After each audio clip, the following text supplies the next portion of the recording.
All right, everybody, wardrobe here at the end of 8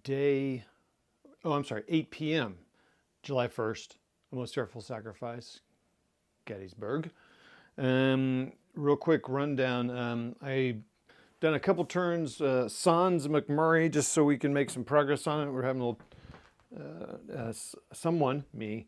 his schedule in this next month is kind of crazy, but I think he's supposed to be over tomorrow. And what that means is we're going to be able to start doing some of the night turn activities.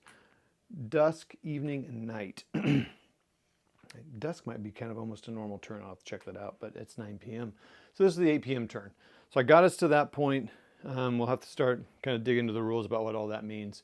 So if we do get connected tomorrow and we'll live stream, I don't know why I'm talking this because you can see this video at some other random time.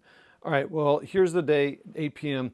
I would say the 8 p.m. turn, I'm going to generally say was favorable to the Union, though the Confederates finally did something that has taken them a long time to do, entirely too long.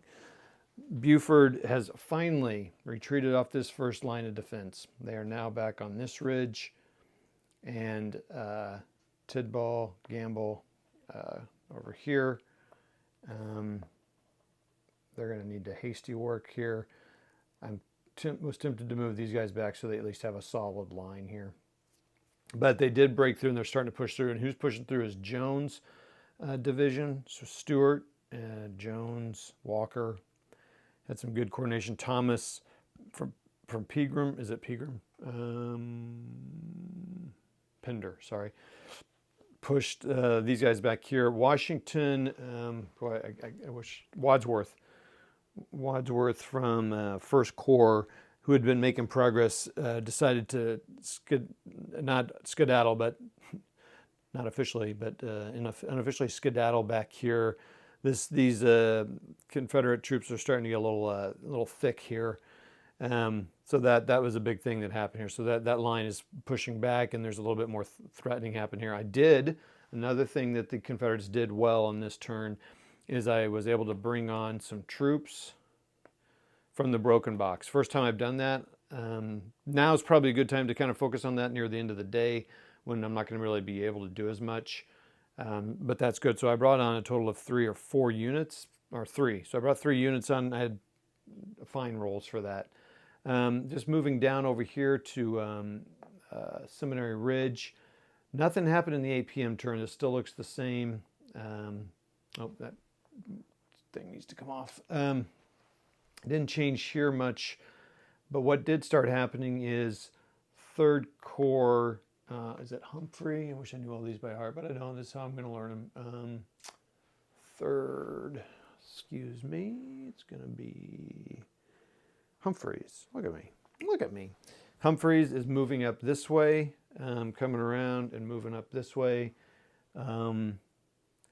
Graham from Third Corps, Birney, again, is that right? Yeah.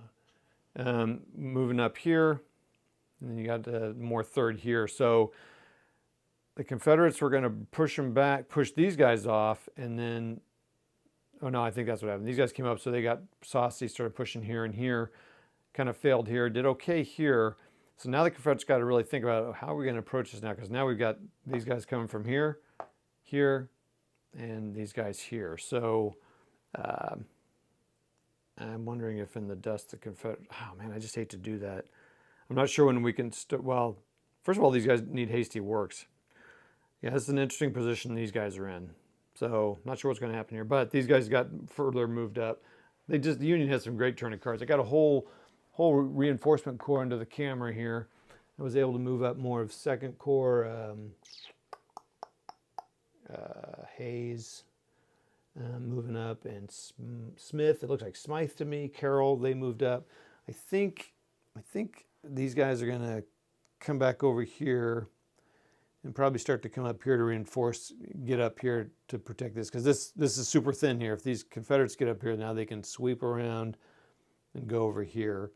Maybe relieve Early, who's just sitting here just getting pounded. Yeah, Early just got finally got the artillery working pretty effectively. I need to get Wainwright there, actually. Get him up here because he's just sitting back there. It's amazing what you can't do in these turns. It's really kind of cool.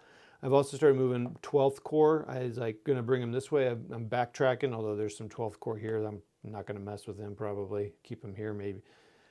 But I'm moving the rest of 12th Corps all around. They're going to come around the backside here on Culp's Hill. And I started moving this artillery on this hill so they could start firing without, so they can start hitting these guys on the side of the hill. So, basically these guys are 11th Corps as well. So maybe I think what they'll do is they'll probably join the 12th Corps. 12th can come up this side, and these 11th guys, Scherzer can come up here, whatever his name is, Schimmel, can come up here. Yeah, this game is, it's pretty wild. I keep saying this every time I shoot a video. I think for sure play some of the bigger scenarios, but not the whole thing, to get a better feel for how to coordinate things. Kind of like some of the great campaigns in the Napoleonic library games. How to really coordinate that. But it's really fun. And just guys are scattered. Like I got some Doubleday down here. It's like, what the heck? It is really hard to get these random groups coming up here. I just think, maybe there's just hours that you spend just getting everyone pulled up here and worry a little bit less attacking. And then you get those random things where you can fire, the cannons. I can also see why when you're playing against someone else, it'd be really good to, pull those specific cards that can help you go. Although I got to be honest, the frictional war card can really stump you. It's actually stumped the Union twice. They couldn't roll or they rolled 1-1s on 2 of their core cards. And so what I'm talking about there is you usually get to choose a couple cards from the deck that are going to be in there. Marie and I just do them random, just since we're both kind of playing. It just kind of adds a little bit. So it's a little bit more fog of war, and I could see there's some advantage because there's a couple really good ones in there that you can, like that redeployment card. That allowed me to do some stuff. Now there's a chance that the Confederates or someone could throw something on you, but at least you have it. So, all right, so that's where we are. That's 8 p.m. turn, and we'll come to you after 9 o'clock.